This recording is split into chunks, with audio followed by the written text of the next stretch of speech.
Growing up as a teenager in Southern California, I had two main goals. One was, of course, girls. The second one was to get a driver's license and a car as soon as possible. Why was that? Well, a car is essential out here, but a car also meant freedom. It was sort of like having an apartment on wheels, and that led back to goal number one. My first car was a used VW Beetle I bought for $500, and when I look back on it now, it was pretty much a death trap. It's kind of a miracle I'm still alive, but nothing as dangerous as the driving that goes on in today's film. This is the Kazdoy Closet. I'm Kazdoy. That's my closet full of all the stuff that I love. And today, more macho mayhem from director Walter Hill. Let's check it out. Today's film is The Driver from 1978, 90 minutes long, in color. This is about an expert wheelman, that's the guy who drives the getaway car during robberies, and the detective who's obsessed with catching him. First of all, if you're going to have an action-oriented director like Walter Hill, and you're calling the film The Driver, you better deliver, and this one certainly does. There's about 3 or 4 car chases or stunts in this film, starting with the very first scene with a robbery and a car chase, and they all deliver. They're masterfully shot. Often during the car chase, you'll have the driver's point of view, so it feels like you're really in the car going through this, which is very cool. And going through all these LA streets, which sometimes look a little too empty to be realistic, but okay. It was often shot at night between 6 p.m. and 6 a.m. And the producer originally, he wanted a film about a getaway guy, about a wheelman. And he said, we've seen films about cops and we've seen films about robbers, but nothing about the wheelman. So that was sort of the genesis of the idea for this film. Just like in the previous film in this box set, Hard Times, which I did an episode on, the characters are very simple. You're not going to get any backstory or flashbacks to flesh them out at all.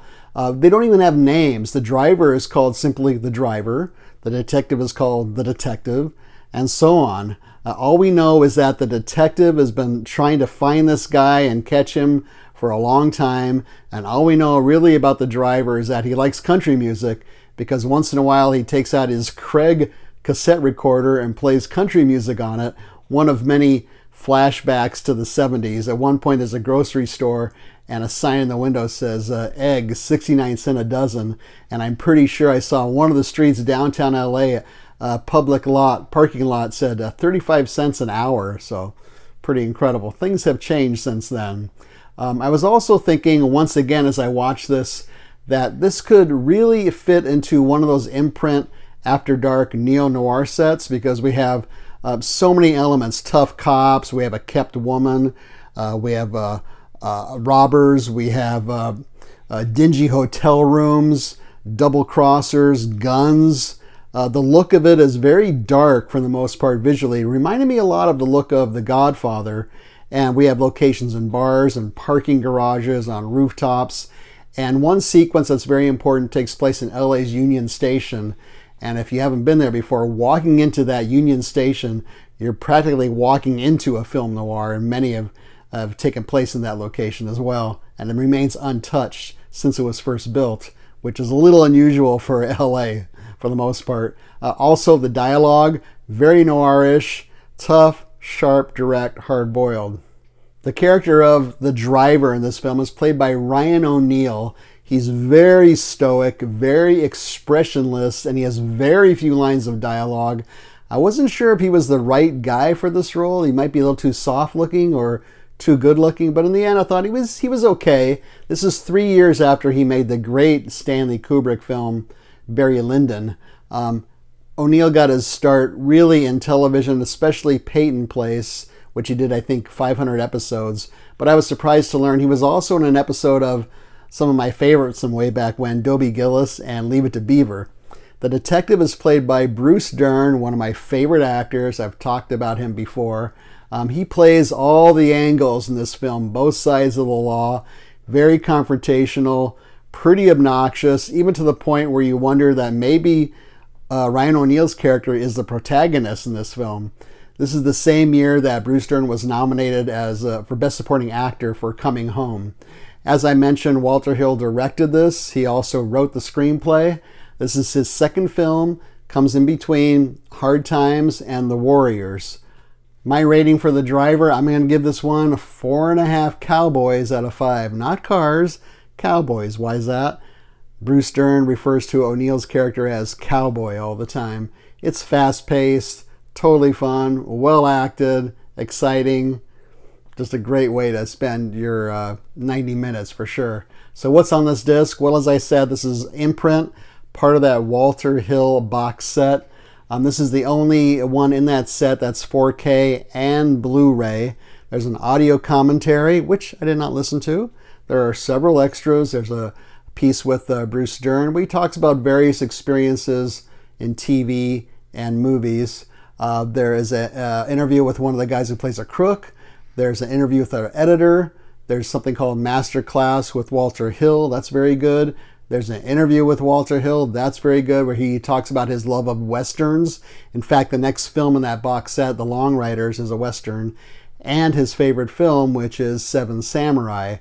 There's also an alternate opening to this film. All those extras run anywhere between, say, 3 minutes and 30 minutes. So where can you see The Driver? Well, I don't see it streaming anywhere. You can rent it. You can buy an import 4K or Blu-ray. And I also saw it on YouTube for free, but I glanced at it. It looks pretty rough.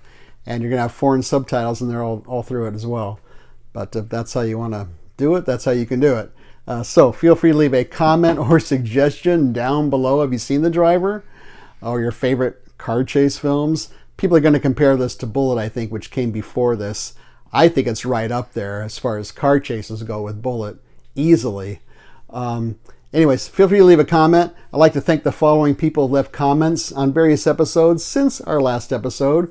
Christina, Cine Art Therapy, Just Me Again, and Sid, thank you so much for taking the time. Leave a thumbs up. Don't leave a thumbs down. Subscribe would be great. Share this with your friends and neighbors. Welcome to our 2 newest subscribers since our last episode, Sam and S. Linger. Thank you so much. We actually surpassed our goal of 650 subscribers by a couple. So thank you all for that. Let's move on to our next goal, 675. Let's see if we can make that one. Subscribing is free. Also free is we're on the Letterboxd app under the Kazdoy Closet. There's a link down below in the show notes. That's where we leave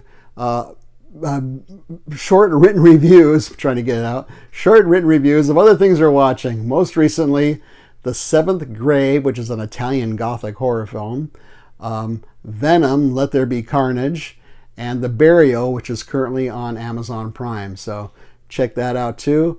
Otherwise, thanks so much for watching. Hope you like this one. See you next time.